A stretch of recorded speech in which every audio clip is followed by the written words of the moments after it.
Everybody, thank you for joining, logging in. I'm really excited about this opportunity to plan with you, to grow with you. So we're going to get started. I've tried to make, because we're going to be having 5 of these sessions, I focused on making them short and sweet. I'm going to try and keep them as much as possible to 30 minutes because they're just designed to be an overview for you to tool you effectively, for you to then go on and do some planning in your own personal time. So you're not actually really going to be doing much planning on the sessions. You're just going to be equipped to do some planning in your own, in your own time. So let me share my screen and we can get started.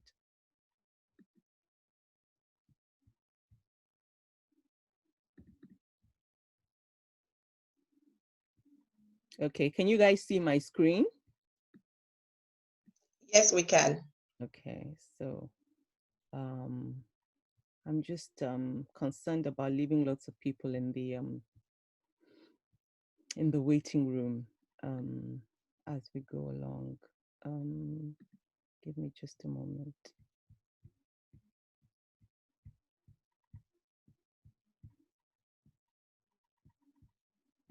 All right, I think we just better get started. I'm going to just try to see if I can make Joyce co-host now. Okay, so I've made you co-host, Joyce, so that you can allow people into the meeting as we go along. Yes, ma'am. If I need to reclaim host at some point, I'll let you know. Okay. Okay, fantastic. Okay, so welcome everybody to our 5-day series of Succeed in Planning, Succeed in 2021. And it's a 5-day journey that we're going on to just plan to make this year a great one for all of us. So I think it's important to talk about, first of all, why we should plan the year. I know that a lot of us can have the tendency to just, start the year as usual and just flow into our regular routines. But it's very, very important actually that we take the time in these first few days of the year to really think about what we want this year to be like and what we want to do with this year. You actually have an incredible amount of power over your life. I know that it may not seem that way because we're living in a pandemic and it seems like there are a lot of things that are out of control. But actually we still have a lot of agency over particular things. And the very worst thing that you can do in this season is spend it just watching Netflix and eating popcorn. Although it's great to do that at some point, we shouldn't allow these very key days and moments to be wasted. So the first reason why we should plan is that it helps you to live your life with purpose. If you take some time to plan your life, it causes you to begin to ask questions about how you should use it, what should be priority, what should be your focus. And so instead of just running at life and just taking whatever life throws at you, actually you have an opportunity to pause, think about what you want your life to look at, and to put things in place for that purpose.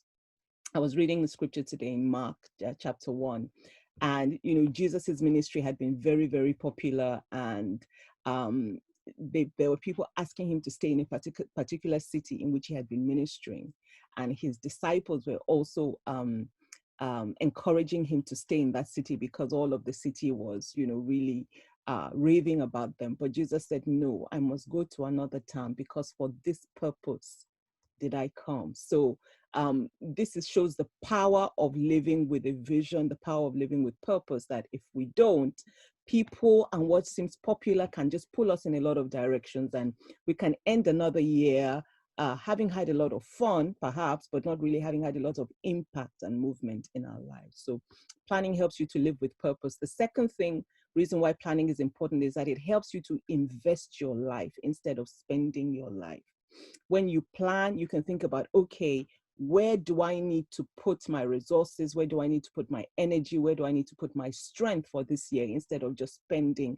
If you've ever gone to, a New Year sale without a plan, you know what it means to spend. It means you just pick up anything that's cheap, anything that's a good bargain. But you may go back home with lots of things that are of no use to you because they were cheap, but you don't need them, you don't wear them, they don't go with the rest of your wardrobe. And it's the same if you don't plan your life. You don't get to live strategically. Number three reason, and which I really love, is that planning gives you superpowers. Because when you plan, you can actually go into the future today. So we are in January 2021, but when you plan, you can go into December 2021, you can go into May 2021, you can go into 2030. That is, the power of planning, is that it enables you to go into the future and to begin to envision what you want your future and what you want your tomorrow to look like. How powerful is that, instead of just taking, each day as it comes, and living it without a focus. Number four, planning helps you to grow and improve. When you plan, you can plan for growth, you can plan for change, you can plan for improvement. I love what one of the ladies who came on when I was asking what some of our expectations for 2021 was. She said she wanted to reinvent herself, and that this is the power of planning, is that actually you can decide, how do I want to be different this year? And what areas of my life am I going to operate differently than I did in the past? And it becomes a very, very powerful exercise. And then lastly, when you plan, you achieve more. Planning helps you to make the most use of your time, make the most use of your energies, make the most use of your tools, your gifts. You can begin to think, okay. I mean, somebody asked me, there's another pastor's wife that I know, who has been writing a book forever. And, and so she said to me, she saw my book list and she was like, how do you do this? How do you write, 2 books every year or whatever? And it's very simple. I plan to write them and I schedule writing them. So it's not a magic trick. It comes because I schedule it, and then it happens. So planning helps you to achieve more, instead of just thinking. So now I'm already thinking about, okay, in 2021, how many books do I want to write? What are the themes of the book? Which is the best time of the year to release the book? And all of those things, which means that I don't end up in February thinking, oh, and I should have, it's the season of Valentine. It would have been great to have a marriage book out now. February is not the time to think about that. September 2020 is the time to think about, those sorts of things. So this is why you should plan your year, even in a pandemic, because some people say, oh, we're in a pandemic. What's the point? So much of, is out of control. And it's true. I agree with you that there is a lot that is outside of our control at this time, but actually we still have 24 hours each day, pandemic or not, and we still have to use those 24 hours. We still have to invest those 24 hours, and it's about how you can make the most use of the time within your personal agency and control. Whether you're going to spend that time or whether you're going to invest it, whether you're just going to watch Sky News every hour and get wound up and anxious about which tier they're moving us into, how many people have died. You can't spend all your day doing that, or you choose to be strategic about how you invest your time. There came a point in the March lockdown where I decided I was only going to watch the news once a day, just to find out, what the current news was, what the government policy was. But watching the news every hour on the hour was not doing a lot for my mental health and well-being. So you have to make some choices about how you're going to use your time, how you're going to spend your time, and how you are going to use the 24 hours that God gives you, pandemic or not. And even in a pandemic, there are still opportunities for growth and development, right? You may not have a job, but you can still grow and develop. There's still lots of resources that you can access to improve yourself. It may also be a time for innovation. I know people who started businesses in this lockdown because they lost their job and all of a sudden they had an opportunity. There's a lady I know in Nigeria who's a fabric maker, a fabric seller. And She launched her fashion line in the lockdown, and she was saying to me, she sells fabrics. She's always wanted to kind of do a ready-to-wear collection, but she's never had the time. And all of a sudden, here she was. She was a single mother, locked in at home with her daughter for months, and she finally got a chance to put some designs to work, to start sewing. So alongside her fabric selling business, she also now has a ready-to-wear line. So even though there is a lockdown, there are lots of things that we can still do. And it'll be a time for some women to innovate, to think about a different direction, a new direction they're going to take their life to. And actually our women's seminar, those of you who are Liberty Church members, you know that we do an annual a seminar every January to kind of position ourselves for the year. And this year's seminar is called Reposition. And it's really about just repositioning yourself, for this new world and this new normal that we're all dealing with. And then spiritual goals, there can be a lockdown, but actually it can be a great time for you to really grow spiritually. I know lots of people saying for the first time they got uninterrupted time to read the Bible, spend a lot of time in meditation, in prayer, that, the busyness of life had eliminated. And of course, also health goals. I know lots of people who are working out now, eating better because they can cook their meals. Then there's so many online, health gurus, fitness gurus that we can log on to YouTube, Instagram, and really reshape our body as well as, our lives. So I'm sharing all of this with you so that you know that pandemic or not, there are still key areas of your life that you can see progress in, regardless of whatever is happening in your community and your world. So let's get into our actual planning, and we're going to be talking about starting with reflection. And many of you will know that this is a 5-day course, but there are only 4 days on Eventbrite. If you wondered, okay, how does that work? It's because the first day is supposed to be personal reflection. And I had put some questions on Instagram so that you could have a look at those questions and begin to think about your year in reflection. And the reason why we start with reflection with planning is that questions are very, very powerful. They're powerful because they open us up to discovery and insight. Once you begin to ask questions, it enables you to go deeper. It enables you to have insight into why things are the way that they are. It helps you to understand and comprehend yourself, your circumstances, your situations better. So questions are a very, very powerful part of the planning process. And you will do yourself a disservice if you don't take time to review your year.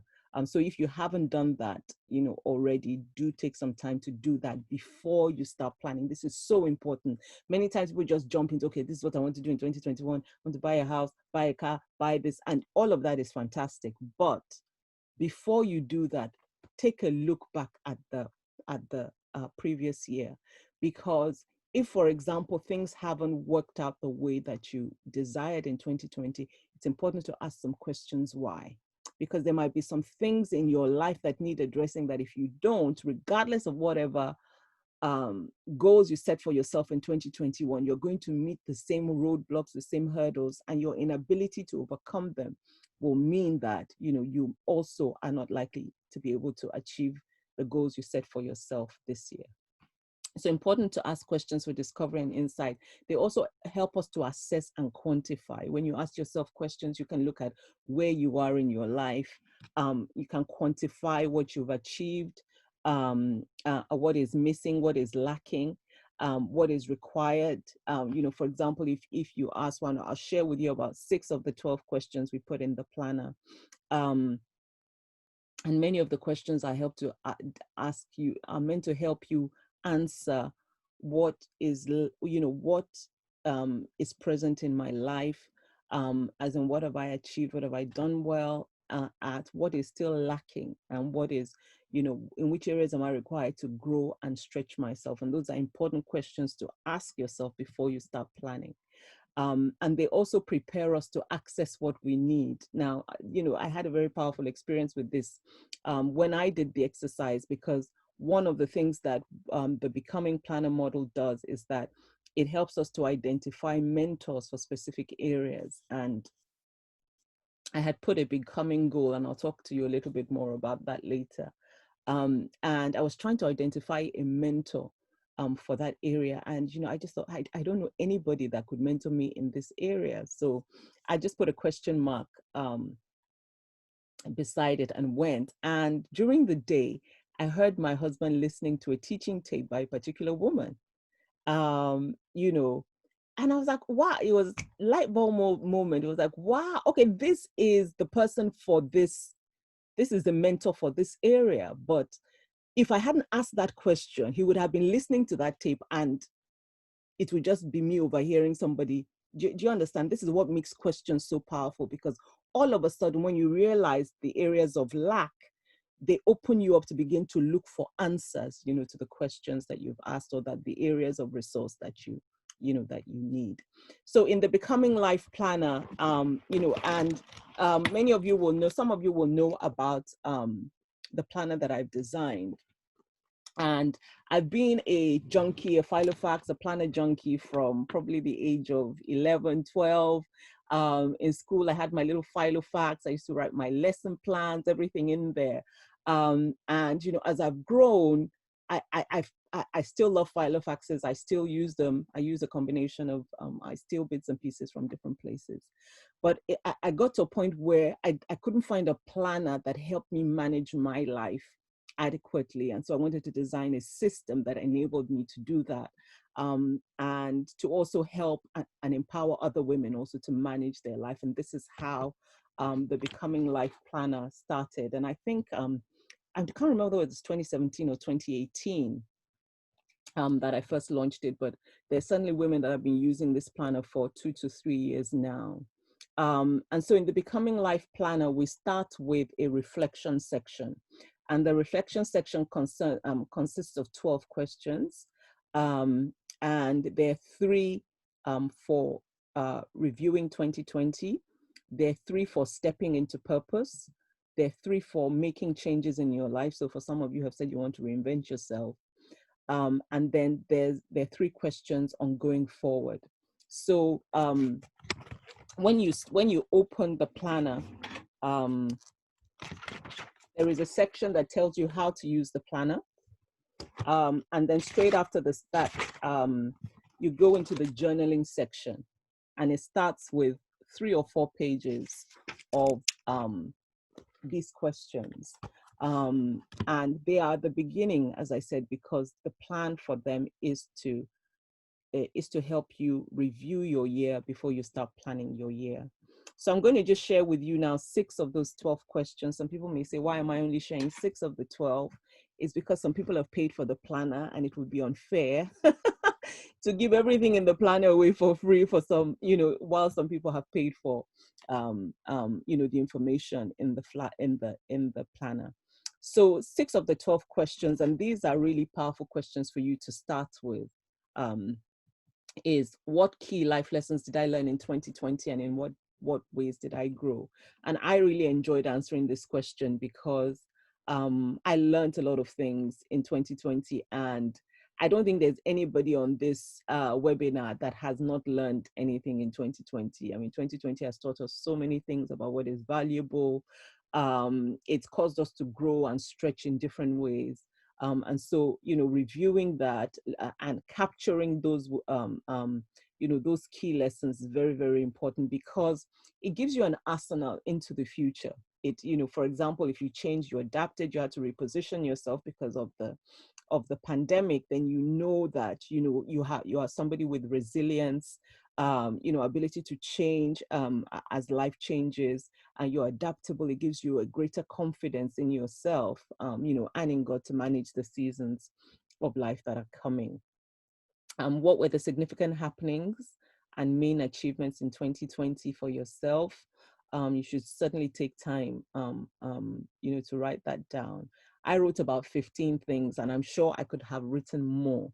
And they range from different things. There were significant happenings in terms of our ministry. Some of them were personal, and then some of them were even family related.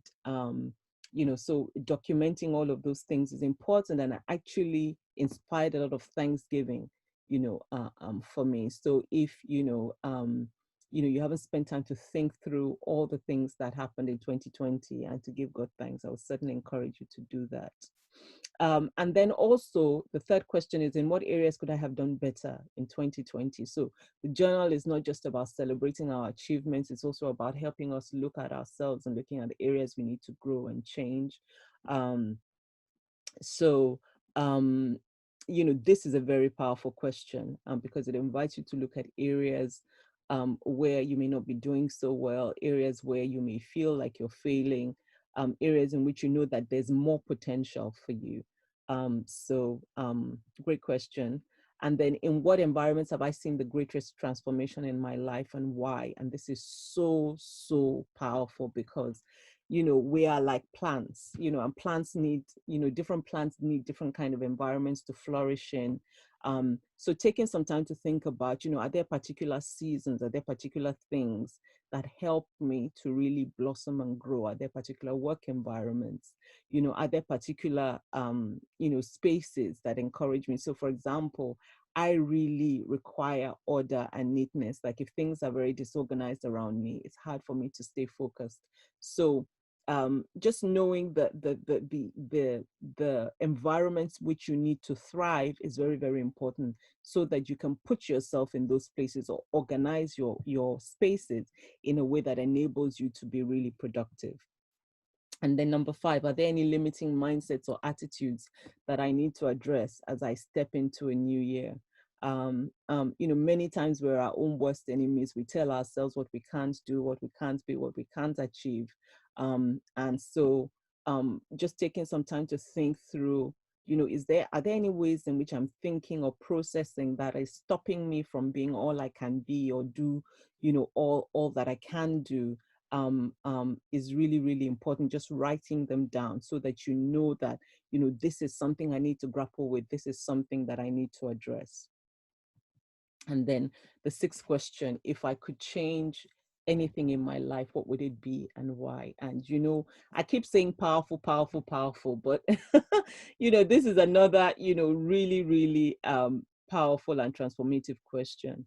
Many times we think that we need to do a lot of things or great things to change our life, but actually sometimes just the smallest tweak, just the littlest change, can make such a big difference.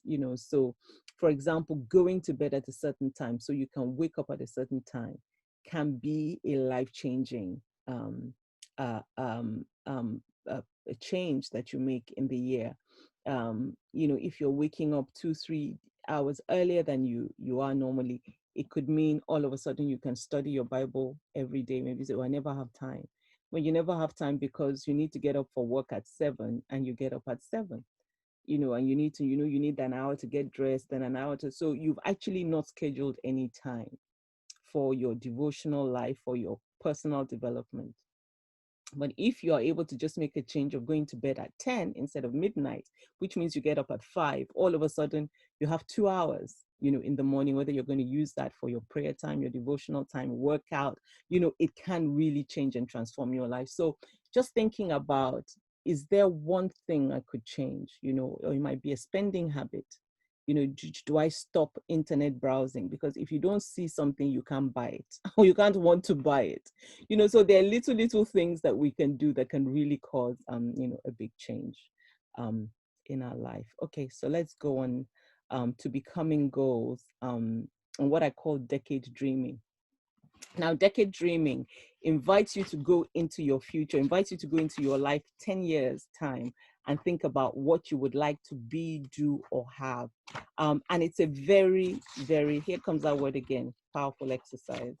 I love it so much. I mean, even when I wrote, this is a page, I'll show you the page in the book. And it starts with, in 10 years time, I will be. Even writing what my age would be in 10 years time was so frightening for me. I thought, oh my God, in 10 years time, I will be this age, I will be old. When you were young, you said people this age are old, And what would I like my life to look like then? It is such an important question, to ask. And I found this very powerful phrase. It was actually my son who shared it with me. It says, most of us overestimate what we can achieve in 1 year, but underestimate what we can achieve in 10 years.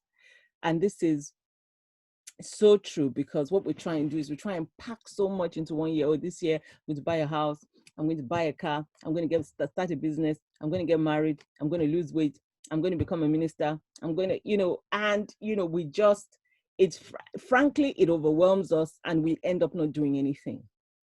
But how about if we began to think about all of those things over a 10-year period? All of a sudden it becomes much more achievable. We can chunk it, we can plan it, and the things that seem overwhelming. Some of you might say you want to be a millionaire.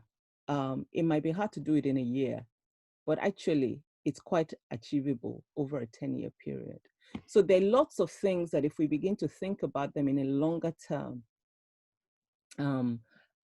become things that are easier for us to embrace and see as a reality, in our life. So thinking 10 years ahead takes you to the future, as I've said. It enables you to envision who you would like to be. Who would you like to be in 10 years' time? How would you, if somebody were to write, if somebody were to invite you somewhere, maybe to speak, and they were to write a bio about you, what are some of the things you would want them to write about you in your bio in 10 years' time? So that's about who you would like to be as a person. Not necessarily what you would like to have achieved or have, but as a person, who would you like to be? In terms of, would you like to be somebody who is, kind, a person of integrity, your nature, your character? Who would you like to be? It's important to envisage that. And then also, what would you have liked to have achieved by that time? Is there a certain place you would like to be in your career? Is there a certain place you would like to be in, in terms of your business life, or if you're a minister? And what would you like to have in terms of material things, or, if you have a home, would you like to have paid off your mortgage by then? Are there specific things that you are looking to have accumulated in that time?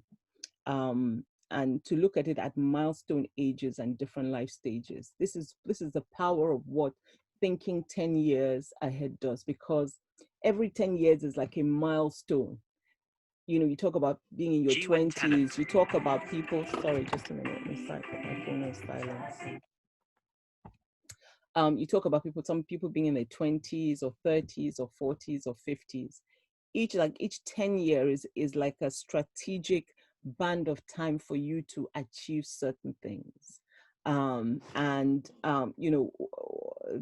your 20s afford you, the possibility of exploration, trying different things, experimenting, growing. Certainly by the time you're 50, we would have expected to have some more things established in your life, to have, even if you're going to change or reinvent yourself for your next decade, looking back into your 30s or 40s, you might like to have seen concrete things already established or achieved. This is what the power of looking ahead does, is that it enables you to think about where you would like to be at milestone ages in your life. And then ask of yourself, what will the person you will be require of you now? So if you're going to be 40 in 10 years' time, or 50 in 10 years' time, or 60 in 10 years' time, what will the person you're going to be when you're 60, what are they asking you for today? What do they need you to be in order to be that person you're going to be at 60?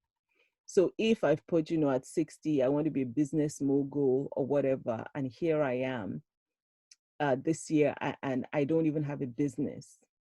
The me at 60 is asking me, Bimbo, there's certain things you need to begin to do. There's certain things you need to begin to put in place.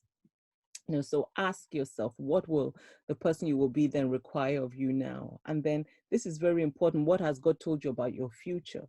What has God told you about your calling? What words of scripture? What prophecies have you had, what have been spoken over your life? Because these are key pictures of your future and where it is that God is taking you. It's very, very important when we're designing and looking at this decade dreaming that it's not only about what we want, but actually it's predominantly about who it is that God has called us to be and what it is that God has called us to do. So some of you, God may have given you prophecies that you're going to be a kingdom financier, you're going to be, you're going to preach to thousands, you're going to lay hands on people and they're going to recover. You're going to speak to women, or you're going to disciple teenagers. There are things that God has shown you about your work in the field. There are things that God may have told you about your children. If God has told you you're going to be a mother of nations, then said then your mothering is a calling. Because when you are raising a particular type of human being, there's a way that you have to be as a person, and then there are certain investments that you need to make. So keeping in mind what God has told you about your future, who it is that He has called you to be, is a very, very important part of your decade dreaming goals. So this is the actual page in the planner. So it starts with, in 10 years time, I will be. So you put your age, and then it asks you, what would I like to be, do, or have within or by the end of this decade in the following areas. So it invites you to look at your spiritual and ministry life, your family and personal life, your health and well-being, your business and career, your financial, and then any other area that perhaps may be important to you that I, don't know about. So just jotting down in bullet points, or 1, 2, 3, 4, 5, spiritual and ministry. I was just trying to look through my own personal notes to see whether there's anything I would share with you, on that. So let's, for example, look at business and career. I invested, I've always had an interest in property. So certainly one of my goals within the next 10 years is to amplify that area of my life, which, at the moment, I've not given as much attention to it as I would like to. So certainly in 10 years time, I would like to be in a very different place than I am currently within, that sphere of my life. So just look through various, aspects of your life. For some people, it might be financial, it might be, to have a certain amount saved, by the time you're 10 years. Certainly depending on what life stage you're at, what age you're at, some people might be approaching retirement, in 10 years. What is that going to require of you financially? What plans do you have in place in that regard? Some of you who have, for example, children now who are young, 2, 3, 4, you might be thinking, well, I would like to my children to be privately educated in 10 years time. What is that going to mean for you financially? So whether you're going to put that in the family and personal section or the financial section, those are the sorts of things that you need to begin to think about in the decade planning. And then in the flip side of the decade planning page, it asks you to think about key steps and strategies to fulfilling your dreams, right? So if you've put spiritual and ministry, for example, if for spiritual, you've put, to impact people through Christian books, for example, or to transform women's lives through Christian books.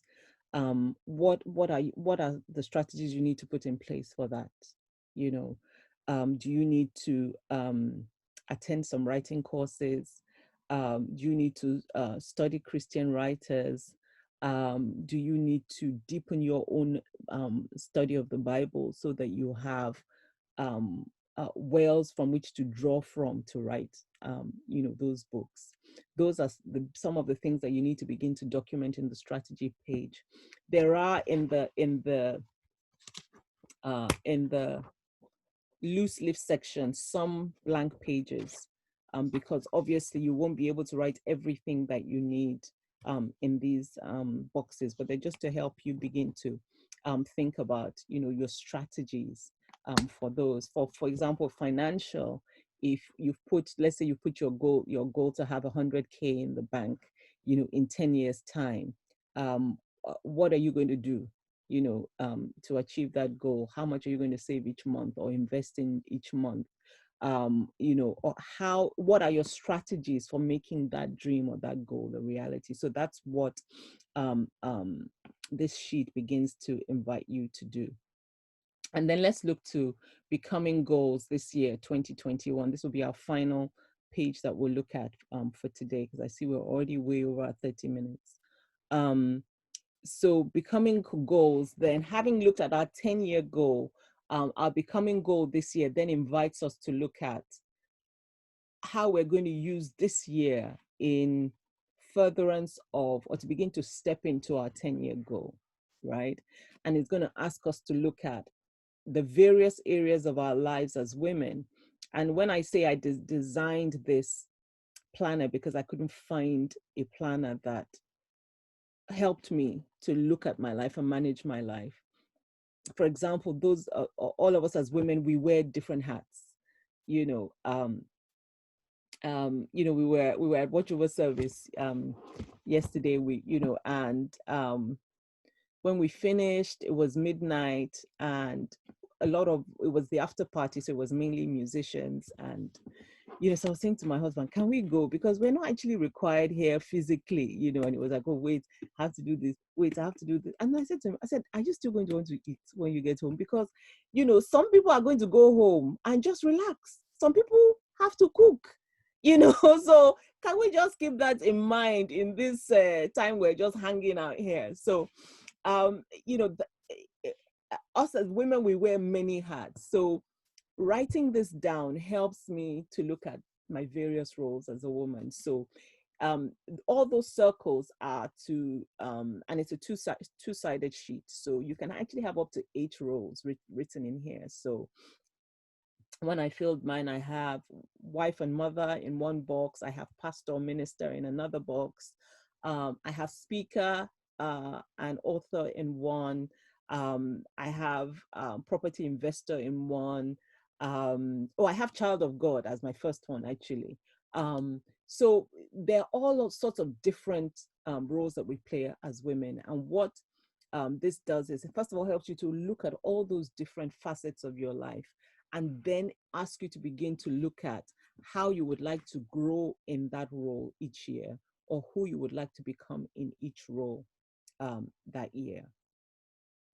Okay, so who do I need to become in order to be let me just see if I can, who do I need to become in order? Can somebody read that to me? Because I can't actually, the screen has people, you guys are on the side of my screen, so I can't read my full screen. That says, who do I need to, can you read number 1 to me, Joyce? It says, assign, no, the number 1. Yes, the number 1. Oh, sorry, I'm looking at the other side. Who do I need to become in order to be that woman in 10 years' time in all the various roles I occupy as a woman? Okay, fantastic. Thank you. So, as I said, as a child of God, mother, wife, all your various roles. And then how will I need to grow to become the wife or mother or minister I want to be, right? So this is inviting you to self-reflection. For example, if I had done this when my kids were small, one of the areas I might have known that I need to grow is in patience. And this is one of the things that, reasons why I designed the planner, was that I found that a lot of the other planners I looked at were very much about achieving goals, but I also wanted a planner that would help me change and grow as a person and be transformed. And that's why it's called the Becoming Planner, because it's about becoming a better version of yourself.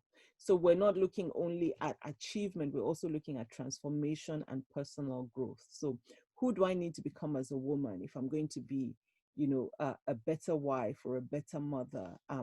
Do I need to be more patient? Do I need to be more loving? Do I need to be more available or present, to my children, to my family than I am currently? If I want to grow as a minister, what needs to change? Are there particular resources I need to consume that I'm not consuming? Are there specific spiritual gifts and abilities that I need to pray for and grow in? So it invites you to really look at the person you want to become. How are you going to need to change to be that person, right? Because you're going to have to be different than you are today if you're going to be doing different things than you are doing today, if you want to be achieving different things than you are today. So it's inviting you not only to set goals, it's inviting you to look at who you need to become to achieve those goals that you are setting. So it'll invite you to look at your character, as I said, maybe areas in which you need to develop the fruit of the Spirit. What do you need to know that you don't know? For example, if you want to go into a new industry, there's some know-how, some skills, there's some knowledge you need to have. There's some skills and aptitudes that you might need to have for particular areas that you don't have yet. So if, for example, I want to, grow in the area of property investment, there's certainly information that I need to have that I don't have at the moment. There's certain skills that I need to have that I don't have yet that I need to develop. So this is inviting you to begin to jot those down. As you do these exercises, you need to have a notepad next to you, jotting down, all these various things. Planning is hard work, but it's so worth it. It's hard work. And this is why a lot of people don't do it. They will it's easier to just, go into your day and, your year and, just do life as normal. But if you can take the time to think strategically about who you want to be and where your life want to go, I assure you that the results you get will be significant. And then number 2 is, what is my motive? What is my motive? Because this is so important, for us as believers, as Christians. When we put a particular goal, it's actually important for you to think about why you want it. Are the motives pure? I want to be a millionaire. Why? And making sure that you have the right motive for what it is that you're doing is very, very important, so that you can approach it with a clear conscience and with an assurance that God is with you in what it is that you're doing. And then lastly, who will be a model or guide for me? Because we grow in the primary direction of what it is that we constantly see.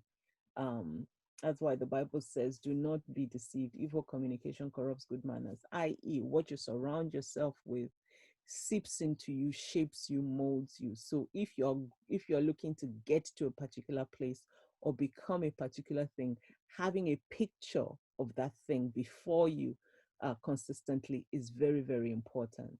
And so in each of these areas, I invite you to look at or to find somebody who can be a role model or guide for you in that area, who you can learn from, who you can draw from. As a young mother, for example, I used to read a lot of Christian literature. I used to read a lot about, I forget her name now, Susanna Wesley. I read a lot of her biographies. The lady who was the mother for this guy who it was the first guy to successfully separate Siamese twins in America, Ben something or the other. Ben Carson. Ben Carson. I was really intentional about looking for mentors, and they can be distant mentors. A lot of the people who mentor you, you may never meet them, but you can still take life lessons from them. Thank God for books. Thank God for, movies and teaching on YouTube and stuff like that. There's actually a wealth of information for us to draw from. So select your models, draw from them, from time to time, but be wise. So you might choose somebody as your business model who is not a Christian. So you know that you're going to learn from them business practices. You're not going to them to learn about life values, for example. And also, even the whatever business practices you're going to screen them through the Word of God, because there might be some business practices that are not in line with kingdom values. So be judicious, be wise in who you select, for these areas. But a role model can be transformative, can be powerful. And some of you will actually have an opportunity to meet them and to learn from them firsthand as well. So let's go on to our closing screen. And this just speaks about what we'll be doing next time.